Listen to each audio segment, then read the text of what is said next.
Hello friends, welcome back to my channel the lifestyle life secret में आपका welcome है। और आज मैं अपनी गंदी किचन में आपका वेलकम कर रही हूँ, क्योंकि ना मैं आई थी मायके जब गई थी तब वहाँ से जब आई हूँ तो ना बहुत सारी चीज़ें फैल जाती हैं। देखो, जब मैं मायके जाती हूँ, जैसी किचन छोड़ के जाती हूँ वैसी तो मुझे मिलती नहीं है, क्योंकि हस्बैंड बनाते हैं, खाते हैं और बहुत कुछ फैलाते हैं। तो जब मैं आती हूँ तो उसके कुछ दिनों तक तो ऐसे ही चलता रहता है। जब मेरा मूड बनता है तो फिर मैं उसकी सफाई करती हूँ। तो यहाँ पे बस आज सफाई अभियान स्टार्ट है। सारी चीज़ों को मैं बाहर रखूँगी पहले, क्योंकि पता है इतना भरा हुआ होता है तो मेरा बिल्कुल ही मन नहीं करता है करने को, क्योंकि ये किचन बहुत छोटा है, एल साइज़ में बना हुआ है, एल शेप में बना है तो ये छोटा है बहुत ज़्यादा किचन, और इसको ऑर्गेनाइज़ करना पड़ता है। हमारी एक यही प्रॉब्लम होती है, जब हम रेंटेड अपार्टमेंट में रहते हैं तो सारी चीज़ों को बड़ा ही मैनेज करके रखना पड़ता है। आज मैं इस वीडियो में आपके साथ में ना यही शेयर करूंगी कि बहुत कम बजट में, बहुत कम पैसे में आप कैसे अपनी किचन को ऑर्गेनाइज कर सकते हो। तो मैंने चला लिए थे गाने और डांस करते हुए थोड़ा बच्चों के साथ में। मैंने बच्चों को पहले ही सेट करके बिठा दिया है, गाने चला दिए हैं, वो गाने सुनेंगे, अपने टॉय के साथ खेलेंगे। और अपने लिए मैंने कूलर भी लगा लिया था हवा खाने के लिए। तो भाई जब तक हवा चलेगी ना तभी गर्मियों में काम हम कर सकते हैं। तो मेरी वंशिका वहाँ बैठी है और मैं उसको बीच बीच में ज़रूर देख लूँगी, और उसको दूध पानी जो भी उसका जो खाना पीना है ना वो भी कराती रहूँगी। तो यहाँ सारी किचन इतनी बुरी तरीके से भरी हुई थी। पता है, सबसे पहला टिप्स है ये कि मैं कार्डबोर्ड का यूज़ करती हूँ अपनी ग्रॉसरी रखने के लिए। मैं कोई भी चीज़ नहीं खरीदती हूँ। देखो, जितनी चीज़ें खरीद लो उतना ही सामान बढ़ जाता है घरों में। तो मेरा बस यही मानना रहता है कि जो ये कार्डबोर्ड होते हैं कभी कभी पार्सल में आ जाते हैं, या फिर किराने की शॉप पे बहुत ही ईजिली मिल जाते हैं। मैं इनमें ही अपनी सारी ग्रॉसरी ऑर्गेनाइज करके रख लेती हूँ, और इसमें रखने में ना मुझे कोई भी दिक्कत नहीं आती है। अब इसको जो मेरा जो वार्डरोब बना हुआ है, किचन वार्डरोब, उसके ऊपर ही मैंने सेट कर दिया था, क्योंकि इसको रखने की कहीं भी जगह नहीं थी। अब मैं अपनी किचन को क्लीन करने के लिए बनाती हूँ सल्यूशन। तो मैं यहाँ पे कैसे बनाती हूँ, गर्म पानी में विनेगर डालती हूँ और विनेगर के साथ डालती हूँ खाना सोडा। और इससे पता है टाइल्स आप साफ़ कर सकते हो, जहाँ भी ग्रीस लगी है आप बड़े इजीली इसको साफ़ कर सकते हो। एडजस्ट अगर आपका गंदा हो तो आप साफ़ करते हो। पता है मेरे हस्बैंड क्या बोलते हैं, भाई दुनिया विनेगर का यूज़ करती है चाउमीन नूडल्स बनाने में और तुम यूज़ करती हो किचन क्लीनिंग में। तो मैं तो भाई अपनी हर क्लीनिंग में इसका यूज़ करती हूँ, और मुझे ये बहुत ज़्यादा पसंद आता है। एक ये पुराना सा स्टैंड था मेरे पास जो मेरे हस्बैंड के टाइम से है, और इसमें पहले बर्तन रखते थे वो, तो मैंने इसको ना यहाँ पे हैंग कर रखा है एक वार्डरोब के रूप में। अब इसको ऑर्गेनाइज कर दूंगी। तो यहाँ पे मैंने जो एक टाइल्स था वो मैंने ऊपर की साइड में लगा दिया है, क्योंकि वहाँ पे ना प्लेट्स रखने वाला बना हुआ था सेक्शन, तो वहाँ पे मैंने टाइल लगा के और उसके ऊपर पेपर डाल के अब यहाँ पे जो भी चीज़ें होंगी जैसे मिक्सी के जार वगैरह मैं यहाँ पे ईजिली रख लूँगी। देखो, अगर किचन छोटी होती है तो उसको ऑर्गेनाइज करने के लिए बहुत सारी जगह हमें खुद से बनानी पड़ती है, तभी हम अपना सारा सामान उसमें ऐड कर सकते हैं। तो यहाँ पे एक आटे का बैग रखा हुआ था, उसका मैंने यूज़ किया है इसमें डालने के लिए, और उसके ऊपर से डाल दूँगी पेपर, क्योंकि जब भी पेपर गंदा होगा उसको निकालूंगी, फेंकूंगी और मेरा काम आसान हो जाएगा। अगर आप रेंट के अपार्टमेंट में रहते हो तो बहुत कम खर्च में ही अपनी किचन को ऑर्गेनाइज करना चाहिए। तो यहाँ थोड़ी सी ग्रीन लीव्स मैंने आर्टिफिशियल लगा के अपनी इस कॉर्नर को कंप्लीट कर दिया है। और ये वाला वार्डरोब जो मैंने खोल रखी है, ये ड्रॉर जो मैंने खोली है, यहाँ पे सारी चीज़ें वेस्टेज रख देती हूँ जो मुझे काम नहीं आती। और ये सेकंड वाला है, इसमें सारी काम की चीज़ें हैं, दालें, सारी चीज़ें हैं। और पता है यहाँ पे जो डब्बे लगे हुए हैं उन पे बिल्कुल भी ध्यान मत दीजिएगा, क्योंकि डब्बे देखो जिस तरीके की भी मिलते हैं मैं सबको यूज़ कर लेती हूँ। हमेशा शिफ्टिंग के दौरान पता है बहुत सारे डब्बे मेरे टूट जाते हैं, कभी कुछ होता है तो कभी कुछ हो जाता है, इसलिए मैं बहुत ज़्यादा लेना पसंद नहीं करती हूँ। ऐसा नहीं है मैं कंजूस हूँ या फिर मुझे बहुत ज़्यादा ज़रूरत नहीं है चीज़ों की ज़रूरत होती है, लेकिन बस उन्हीं चीज़ों को लेती हूँ जिनकी मुझे बहुत ज़्यादा ज़रूरत है, बहुत ज़्यादा नीड जिनकी मुझे समझ में आती है अपने किचन में। तो मैं यहाँ पे फटाफट से सारी चीज़ों को ये सारे में जो डब्बे दिख रहे हैं ना, ये रेड ढक्कन वाले, ये मैं वहाँ से विशाल से लेके आई थी, लेकिन ठीक ठाक निकले। और यहाँ पे आपको मैं दिखाती हूँ हूँ कितना ग्रीस एकदम हो जाता है। कुछ भी अगर ऑयली रख दोगे ना तो इसी तरीके से पेपर जो है सोक कर लेता है। यहाँ देखो मुझे 100 रुपीज़ भी मिल गए। भाई काम करने की मुझे फ़ीस मिल गई है तो अब तो काम करने में दिल लगेगा मेरा। तो यहाँ पे मैंने फटाफट से इसको मतलब सफाई कर दी, उसमें डाल दिया था पेपर, न्यूज़पेपर का यूज़ किया और सारी चीज़ों को मैंने ऑर्गेनाइज़ कर दिया है। सारी चीज़ों को अच्छे से ऑर्गेनाइज़ कर दो तो बहुत ही अच्छी लगने लगती हैं। तो ये छोटा सा एक ड्रॉअर यहाँ पे जिसमें मैं सारे टिफ़िन रखती हूँ। पता है मैंने बहुत सारे टिफ़िन इकट्ठे करके रख लिए हैं, बहुत ज़्यादा मेरे पास टिफ़िन इस टाइप के स्टील के तो बहुत सारे। मैं अपनी ससुराल जाती हूँ वहाँ से मिल जाते हैं, मायके जाती हूँ वहाँ से मिल जाते हैं, फिर सारी चीज़ों को मैं इकट्ठा करके रख लेती हूँ, वापस किसी का भी नहीं करती हूँ। तो है ना, ये बड़े काम की चीज़ है। आपको भी मिले आप भी वापस मत करो कभी भी।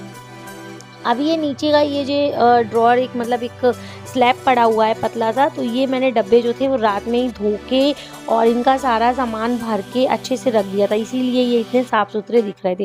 भाई देखो किचन क्लीनिंग करनी हो ना तो पहले से प्रिपरेशन करना पड़ता है। सबसे पहले तो अपना माइंड प्रिपेयर करो तभी ये सारे काम हो पाते हैं इतनी ज़्यादा गर्मी में। तो मैंने ये रात से ही मतलब मैंने शुरुआत कर दी थी। मैंने सोचा जब थोड़ा बहुत काम कर दूँगी तो ये जल्दी हो जाएगा। तो यहाँ पे जो डब्बे मैं रखती हूँ वो बहुत ही हैंडी डब्बे रखती हूँ जो मुझे बहुत ज़्यादा ज़रूरत लगती है चीज़ों की। जैसे चीनी है, बिस्किट है बच्चों के लिए, नमकीन रख देती हूँ स्नैक्स के लिए, और यहाँ पे ना चाय पत्ती, सारी चीज़ें मैंने यहाँ पे अरेंज करके रखी है। ये बहुत ज़्यादा हैंडी हो जाता है यहाँ से उठाना रखना। और ये देखो बहुत ज़्यादा पूजा के बतासे रखे हुए हैं। और ये जो रखा है ना नमक वाला सेट, ये मैंने मीशो से बाय किया था, बहुत ही सुंदर है, बहुत अच्छा लगता है मुझे। और ग्रीनरी मैंने ऐड कर दी है, तो ग्रीनरी तो मेरी किचन में आपको मिलेगी, मुझे बहुत ज़्यादा पसंद भी आती है। तो अब यहाँ पे जो ऊपर का सारा काम था उसको निकालते यहाँ इतना कचरा इकट्ठा हो गया था जैसे भाई डस्टबिन में खड़े हों हम। तो मैंने सबसे पहले ये सोचा कि पहले नंबर इसी कचरे को मैं यहाँ से सफाई करती हूँ। ये पता है ये टिप्स हैं आप लोगों के लिए भी कि जब भी आप सफाई करो इकट्ठा पूरा मत निकालो कभी भी। देखो बच्चे जिस घर में छोटे होते हैं ना उस घर में ऐसे ही ब्रेक लगा के ही काम करना पड़ता है ताकि हमें फैलावा ज़्यादा ना मतलब समेटना पड़े। और कभी कभी ऐसा होता है कि हम भी थक जाते हैं भाई, तो फिर वहाँ जहाँ थक जाओ वहाँ काम भी छोड़ सकते हैं। तो इसलिए मैं थोड़ा छोटा काम करके समेटती जाती हूँ। तो यहाँ मैंने फटाफट कचरे वाली बन के अपना कचरा समेट लिया था। और यहाँ पे अब सिलेंडर निकाल दूंगी। सिलेंडर का जो मतलब रेगुलेटर है वो खोल के मैंने एकदम बाहुबली की तरह इसको आगे सरका दिया है और मैं फटाफट से इसको क्लीन कर दूंगी। पता है एक वीडियो मैंने इससे पहले भी अपनी क्लीनिंग की डाली थी, वो आप लोगों ने बहुत पसंद की थी और आई होप ये वीडियो भी आपको बहुत पसंद आएगी। तो यहाँ पे जो ये बैग था ना आटे वाला बैग, वो मैंने उसके नीचे लगा दिया है ताकि वो ठीक लगे, उसको बैठने में आराम रहे। तो यहाँ पे ये सिलबट्टा भी है, इसका मैं यूज़ नहीं करती हूँ। जब नहीं होती चीज़ तो हम लेने की सोचते हैं और जब होती तो हम यूज़ ही नहीं करते हैं। तो हमने उसके नीचे रख दिया है। अब यहाँ पे ये स्टैंड है, इसको फ्री कर लेंगे। करने के बाद में अब इसमें सारी चीज़ों को मैंने साफ़ कर दिया है। और ये फार्चून मतलब चावल आया था उसकी ये पॉलीथीन थी, इसको काट के मैंने इसी में बिछा दिया है। पता है क्यों नहीं लेती हूँ मैं कुछ भी महंगा, इसलिए नहीं लेती हूँ यार, यहाँ की शेप अलग है। अपना घर होता है तो इंसान एक बार काट लेता है, महीने 6 महीने 7 महीने 8 महीने 10 महीने साल 2 साल तो चलती हैं चीज़ें। तो मैं नहीं लेती हूँ, मुझे लगता है कि इन चीज़ों से मेरा काम चल जाता है तो मैं इन्हीं से चला लेती हूँ। अब भाई देखो बचत करना तो हमारा जो है वो धर्म है। हमारी जो गृहिणियाँ होती हैं ना, हमारा धर्म यही है कि हम अपनी गृहस्थी में बचत करके चलें। तो मुझे जहाँ से बचत मैं कर सकती हूँ मैं कर लेती हूँ। तो यहाँ मैंने सारी चीज़ों को उसमें रख दिया है, कुकर कढ़ाई वगैरह बड़े बर्तन रखने के लिए तो मैंने रख दिया। यहाँ पे एक मैंने ये स्माइली लगा दी थी, उस पर मैंने लिड टांग दी है। यहाँ पे एक और लगाऊंगी अभी, तो यहाँ पे करछी वगैरह भी इसमें हैंग कर दूंगी। तो यहाँ पे अब दूसरा जो ड्रॉर खोला है इसमें मैं सारे कटोरे वगैरह इसमें मैंने ऐड कर दिए हैं। इसमें भी मैंने चावल की ही का बैग ही इसमें डाला है और नीचे मेरी सारी प्लेट्स ट्रे वगैरह लिड वगैरह मैं इसमें रख देती हूँ। अब इसको बंद कर देती हूँ और आगे की तरफ अपने चल रहे हैं। तो ये एक कॉर्नर सा बना हुआ है यहाँ पे, ये भी इसमें सारा जो वैसा सामान रखती हूँ जो मैं कभी कभी मतलब यूज़ करती हूँ। जैसे ये कांच का जग है और जैसे कोई आता है ना तो डिनर सेट वगैरह सारी चीज़ें मैंने रख रखी हैं। भाई देखो डेली में तो मैं नहीं चला पाती हूँ इन चीज़ों को, क्योंकि मेरे हस्बैंड हैं वो बहुत ही मतलब चीज़ों को तोड़ फोड़ देते हैं, तो उनसे मुझे बचाने के लिए ना छुपा के चीज़ें रखनी पड़ती हैं। और बच्चे भी छोटे हैं तो इसलिए मैं और भी नहीं बाहर रखती हूँ। जब मुझे नीड लगती है, ज़रूरत लगती है, मेरे घर कोई आता है तो मैं नई चीज़ों का इस्तेमाल करती हूँ। यहाँ एक चिप्स काटने वाली मशीन थी जिससे मैंने चिप्स बहुत बार काटे हैं, बहुत अच्छे कटते हैं। और ये जितनी भी क्रॉकरी है मेरी वो रख देती हूँ। ये डिनर सेट है, सारी चीज़ों को मैं अरेंज करके इसी अलमीरा में लगा देती हूँ, मतलब इसी में रखा देती हूँ। और पता है एक बार मैंने वीडियो डाली थी कि भगवान मेरे सामान को हस्बैंड से भगवान बचाए। तो सच में जो मैंने वो बॉटल मंगाई थी फ्लिपकार्ट से, ऑयल डिस्पेंसर, उन्हें मैंने पता है ज़्यादा यूज भी नहीं कर पाया था और मेरे हस्बैंड ने एक नोज़ल का उसका जो वो होता ना लिड, वो ही तोड़ दिया।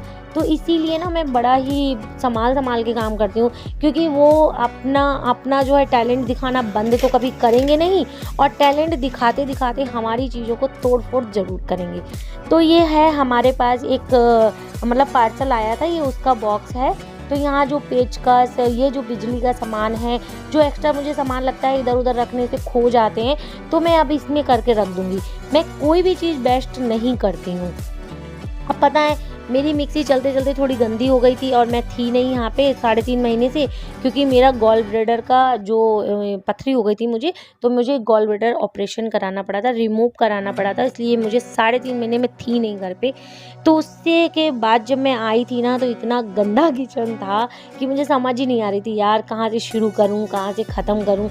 तो यहाँ पे एक ये है विशाल मेगा मार्ट का ये बैग जो बड़ा ही काम आया, इसका मैंने बना दिया इसका कवर, क्योंकि मेरे पास ना मशीन तो है नहीं, जो है उसी से मैं बना देती हूँ। इसको भी इसकी जगह पे बिठा दिया है मैंने, और यहाँ पे अभी भी बहुत सारी जगह बची हुई है।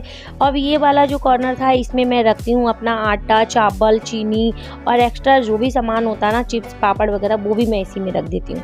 अब मैंने फटाफट से जो बॉटल्स वगैरह मेरी पड़ी हुई थी सर्दियों की निकली हुई, तो मैंने सारी क्लीन करके रख दी। और ये छोटे छोटे से डब्बे ना, मैंने इनको ऐसे ऊपर से पानी लगा के और मतलब विम बार लगा के इनको साफ़ कर लिया था, और ये अंदर बिल्कुल मसाला इसमें ख़राब नहीं होता। तो यहाँ पानी गरम कर लिया है दूसरा सोल्यूशन तैयार करने के लिए। उससे पहले मैं यहाँ पे फटाफट से झाड़ू लगा के सारा जितना भी डस्ट है ना वो मैं निकाल दूंगी। अब इसमें मैंने पानी डाल दिया। अब करूँगी ये टाइल्स मतलब साफ़ करने के लिए बना रही हूँ सोल्यूशन। तो इसमें मैंने विनेगर डालूँगी, सर्फ डालूँगी और डिटोल डालूँगी और डाल दूँगी इसमें खाना सोडा। 4 चीज़ें डाल के इसका ये सोल्यूशन जो है, आप अगर कहीं भी सफाई में यूज करते हो ना, तो ये आपको हर चीज़ चमका देगा। आप देखना कि मेरे टाइल्स किचन में इतने चमक गए थे, सच में बिल्कुल फेस दिखने लग गया था उसमें, बहुत अच्छी तरीके से ये चमका देता है। और ग्रीस जहाँ पे भी जमा होती है सारी ग्रीस को अपने आप ये पिघला देता है। तो मुझे तो ये बहुत अच्छा लगता है। आप देखो फर्श है कहीं भी है, और मतलब ये कैबिनेट्स के ये डोर हैं, सबको मैं इसी से ही साफ़ कर देती हूँ। मतलब कोई पैसा नहीं लगाना होता है, कोई बाहर से मुझे कोई चीज़ ऑर्डर करके मंगानी नहीं होती है। सिंपली जो घर में चीज़ें होती हैं उन्हीं से मैं अपना सारा मतलब काम कर लेती हूँ। तो यहाँ पे मैंने फटाफट से इसको सर्फ लगा के थोड़ा सा साफ़ कर लिया था, उसी में सर्फ डाल के, और ये इतने अच्छे से कैबिनेट चमक गए थे, आपने देखा। तो यहाँ मैं दूसरा पानी इसलिए गर्म कर रही हूँ कि जो भी ये मतलब ये गैस में जो लगे ना बर्नर, इनको मैं इसी में डिप करके रख दूँगी। इसमें भी ग्रीस लग जाती है और ये सफाई नहीं हो पाती है इनकी। तो मैं इन्हें जब भी मैं क्लीन करती हूँ, डीप क्लीनिंग करती हूँ अपनी किचन की, तो इनको मैं ज़रूर साफ़ कर लेती हूँ। वैसे तो मैं हफ्ते 2 हफ्ते में कर लेती हूँ, लेकिन जब काफ़ी टाइम के बाद नहीं हम किसी रीजन के साथ काम कर पाते हैं, तो मैं ऐसे इनको मतलब करती हूँ। इनको अब मैं भिगो के रखूँगी 3-4 घंटे के लिए, और ये अपने आप एकदम क्लीन हो जाएंगे। यहाँ मेरे गैस के ऊपर एक खिड़की है, वो भी बहुत ज़्यादा डस्टी हो गई थी, क्योंकि ये बाहर से इस पर डस्ट आती रहती है। इसका मैं जबकि ये जो है ना डोर में खोलती भी नहीं हूँ, फिर भी इस पर इतनी ज़्यादा डस्ट थी, और इसको क्लीन कर दिया है अच्छे से। जो भी चीज़ें होती है ना किचन में, क्लीन कर दो। जहाँ भी हम सफाई करते हैं थोड़ा क्लीन कर देते हैं ना, तो चमकने लग जाती है। तो मैंने इसको क्लीन कर दिया है, और मेरे हस्बैंड आ गए थे तो मैंने ये एडजस्ट भी खुलवा दिया। तो ये बहुत ही ज़्यादा गंदा हो रहा था। इससे पहले कभी कोई रहा होगा ना, जब से मुझे लग रहा है ये लगा था, कभी खुला ही नहीं था, कभी इसकी सफाई ही नहीं हुई थी। लेकिन कोई बात नहीं, हम हैं तो बाहुबली, इसको भी साफ़ कर ही देंगे। तो हमने अपना जो फ़र्ज़ है ना सफाई है वो पूरा ही निभाते हैं। हम ये कभी नहीं सोचते हैं ये रेंट का है, ये हमारा है, या ये किसका है। और ये जो गैस के पीछे की जो टाइल्स होती है ना, इस पे ही थोड़ी सी ग्रीस ज़्यादा आ जाती है, क्योंकि जब भी कभी सब्जी बनाओ ना तो इस पे ज़रूर छिटके पड़ते हैं। सारे टाइल्स मैंने एकदम चमका दिए थे। और उसके बाद में मेरा नंबर आता है गैस स्टोव का तो उसको भी मैंने एकदम क्लीन कर दिया था। ये ग्लास मतलब टफन ग्लास वाला है, तो ये इसको बहुत ही आसानी से साफ़ कर दिया इस लिक्विड ने, और मैंने इसको फटाफट से वाइप करके पोंछ लिया। और जितने ये कैबिनेट्स के डोर थे इनको भी मैंने क्लीन कर दिया था सबको। और इतना ज़्यादा यार वीडियो में दिखा नहीं सकते हैं, सफाई करने में तो बहुत ज़्यादा टाइम लगता है। वीडियो एडिट करके मैं आपको 14 से 15 मिनट में सारा कुछ दिखा रही हूँ, तो इतना पॉसिबल नहीं होता है एक एक चीज़ को मतलब कवर करना। तो यहाँ फटाफट से मैंने धुलाई कर दी थी और मैंने यहाँ पे पोछे से वाइप भी कर दिया था, क्योंकि मेरे पैर बहुत ज़्यादा फिसलने मैं गिर जाती हूँ इसलिए। तो मैंने यहाँ पे फटाफट से इनको भी लगा दिया है और ये ऐसे साफ़ हो गए थे। देखो बहुत ज़्यादा तो चमक नहीं जाते हैं, लेकिन हाँ इनमें जो ग्रीस होती है वो सही हो जाती है, साफ़ हो जाती है, और जो फ्लेम हो जाती है वो तेज़ हो जाती है। यहाँ मेरा आरओ भी चमकदार हो गया है और यहाँ पे इसको मैंने ना फिक्स करवाया था, पहले ये ज़मीन में रखा था, अब ये फिक्स है। तो ओवरऑल लुक मैं आपको दिखाती हूँ कि कैसा लग रहा है। और नेक्स्ट वीडियो आएगी ऑर्गेनाइजेशन की, कि कैसे मैंने काउंटर टॉप को ऑर्गेनाइज़ किया है। और बहुत सारा सामान भी मैंने मीशो से ख़रीदा था, ये वीडियो भी आप देख चुके हो। अगर मेरी वीडियो पसंद आई, मेहनत पसंद आई, लाइक शेयर करना बिल्कुल मत भूलना। चैनल को यार सब्सक्राइब कर लो, लाइक कर लो, शेयर कर दो वीडियो को, और ऐसे ही मेरे साथ बने रहो, मेरी फैमिली का हिस्सा बन के। Bye bye.